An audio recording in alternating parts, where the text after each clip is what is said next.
The Kia Sportage has always been a very good family SUV with decent looks and a great drive whilst being simple but reliable, especially with its 7-year warranty. Well, the current Sportage was due a facelift last year, so that's exactly what Kia has done with this Sportage. Let's have a look to see what it is like. Welcome to Everything Cars and More.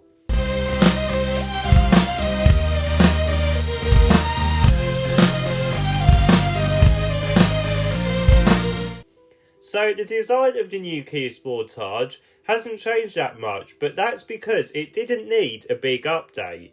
That's because the pre-facelift model introduced the Opposites United design language, and that is still in use today. The only part that they did need to change was the lighting signature, which now incorporates the new star map lighting. We have seen this on a lot of other new Kias, all the way from the Picanto to the EV9. The grille does have a different design though, and it has a new mesh pattern, but up top we still get the tiger nose design to it. The lower central air vent looks slightly different, as does the small side vents, but apart from that it is still easily recognisable as a Sportage. Moving around to the sides of the new Sportage, and there isn't that many changes to talk about. We do get some new wheel options though that suit the updated design language, and we also get some new colours which include this very nice dark red colour that you would expect on a high-end German car. In all, this means that we get a very good design with a few creases and some physical door handles as well as some chunky door mirrors. Move around to the back and there are a few updates to talk about. To start with, we get a new set of tail lights with the star map design in them. Now, they do look slightly out of place compared to the pre-facelift design, but they are still decent enough. Finally, we do get a new bumper design which is slightly blockier than before, and it removes the silver trim, which is a bit of a shame, but it does make the car feel more premium. Right then, let's have a look to see what engine and gearbox options you can have with the new Kia Sportage facelift. So, the Kia Sportage facelift powertrains are a bit complicated to understand. The most complicated for some time actually, but this is because there are multiple versions of the same engine. Right, let's start with the first model. This is a 1.6 litre turbo petrol unit which has 147 brake horsepower. This can do 0 to 62 within 9.7 seconds, and it sends its power to the front wheels through a 6-speed manual gearbox, which is rare in this segment. You can also have it in a 7-speed automatic gearbox too if you would like. The next version is a mild hybrid version, and this uses the same 1.6 litre turbo unit, but this time it has mild hybrid assistance which produces 235 brake horsepower. This reduces the 0 to 62 time down to 7.9 seconds, which is actually quite quick. Power is still sent through the front wheels through a 6-speed automatic gearbox, but you can also have a 4-wheel drive version too of this, and this sends its power to all 4 wheels, but this time it increases the 0 to 62 time down to 8.1 seconds, but it isn't actually that noticeable. The final version is the plug-in hybrid version, and this again uses a 1.6 litre turbo petrol engine and an electric motor, creating a combined power output of 241 brake horsepower.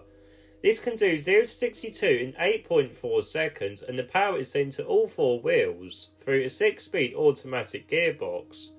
This electrified setup uses a 13.8 kWh battery pack, giving you a total of 34 miles of electric-only driving, but sadly this is down on some of its rivals. Personally, I would buy the mild hybrid in 4-wheel drive format, as it is slightly better value for money over the PHEV version, whilst being quicker. The price of the new Kia Sportage facelift starts at £30,935. Right, let's have a look to see what the interior is like. Moving inside the new Kia Sportage facelift, and there are a few changes to talk about. To start with, the most obvious is the new steering wheel design.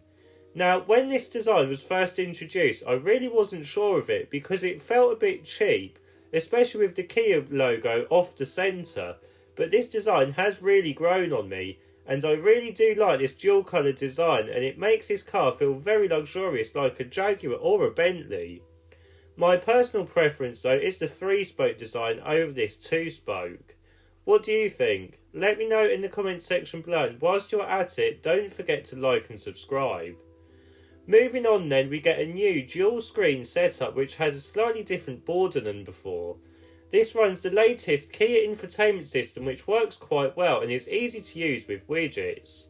We also get a digital instrument cluster with updated graphics on the higher end models, which again makes the interior feel that bit more modern. Now, I prefer this setup over the newer generations, like the Kia K4 for example, as you don't get a third screen for your climate control on the panel. Instead, on this Sportage it is placed in the middle just below the air vents. This can be used either for your climate controls or your radio controls, and this tidies the dashboard up and reduces the duplicate button design that the current brand new Kias have. It makes the interior feel much more premium and clever. I also quite like this air vent design too that stretches the length of the dashboard. The centre console has also received an update, and it now comes in this textured matte grey finish as opposed to the glossy piano black material that could easily get scratched. There are some new materials around the cabin just to make the interior feel that bit more modern, but overall it is a very nice place to be. Right, let's have a look to see what the rear seats are like. So, climbing into the back of the Kia Sportage, and legroom and headroom is still very decent. There is plenty of it. The rear seats are also quite comfy, but I would have liked some better support on the outer seats as the seat bench is quite flat. You can also recline the rear seats now, and you also get some air vents, USB-C ports, an armrest, as well as a heated rear seat option too on the higher end models. The materials are decent in the back, but there are a few cheaper ones lower down, but I don't mind this because it will be a family car, and especially if you have kids in the back, there will be a lot of muddy footprints on the lower parts. Right, let's have a look at the boot. So, opening the boot to the new Kia Sportage facelift, and you are welcomed with 591 litres.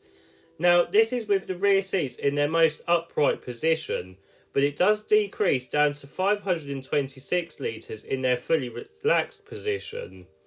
You also get an adjustable boot floor, which I do really like, but bear in mind that if you go for a plug-in hybrid model or a mild hybrid model, then this may impact this option, meaning you will have a bit less boot space, but it is still very usable even with the plug-in hybrid powertrain, which is quite rare these days. If you fold down the rear seats, then you are welcomed with 1,780 litres of space. One thing I'm not a fan of though is the plastic sides of the boot. Now these can easily get scuffed, which is a bit of a shame really, so you may need to cover those up if you're carrying wide items like a pushchair. You also get a 40-20-40 folding rear seat now, which is good. So in summary then, what do I think of the new Kia Sportage? Well, it is a very good car still, and with its updated looks, it still looks the part too. The interior also has had improvements that help it fight back against its competition. You also got lots of practicality too, more than other cars it rivals, and the best part is that you still have your 7-year warranty. Now, there are other companies that are slowly introducing this, but they are mainly for electric cars. Only MG can match this, and I would definitely choose this over that. Really, it is the best all-rounder you can have for a nice, decent family SUV.